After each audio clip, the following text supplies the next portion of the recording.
జాతిని నా మతాన్ని విమర్శించగలిగిన మొనగాడివా? మైక్ లో ఎక్కడి నుంచి వచ్చింది నీకు ఈ కలేజా? గురువు గారు పిచ్చికి మీద బ్రహ్మాస్త్రం ఎందుకండి? అయినా వాడి గురించి మీరు మాట్లాడడం ఏంటి? ఎక్కడి నుంచి వచ్చింది నీకు కలేజా? నా నా మతాన్ని విమర్శించినంత గొప్పవాడివా? 4 శ్లోకాలు వచ్చాడు. అసలు నేను ఇది విన్న తర్వాత అద్భుతంగా నేర్చుకోవాలని ప్రయత్నం చేశానండి. ఆయన నాకు ఇన్స్పిరేషన్. ఎవరు? జాగంటి గారు. నాకు ఆయన ఇన్స్పిరేషన్ ఏమన్నాడండి? నేను చదివినట్టు నువ్వు చదవగలవని అడిగాడు. ఎన్నారు కదా, మీరు కూడా చదువుతానండి. ఇప్పుడు ఈ శంకర జాతి కుక్క ఆ శ్లోకాలను ఎలా చదువుతుందో చూద్దాం.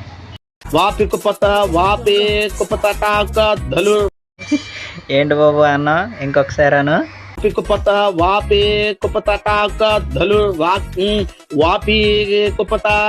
ఏంటండి పదం ఇది?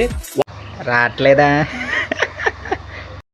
ఎరా శంకర జాతి కుక్క, పోయి మా గురువు గారితో పెట్టిన సంస్కృతం ఏంటి మామూలుగా అనుకుంటున్నావు ఏంటి?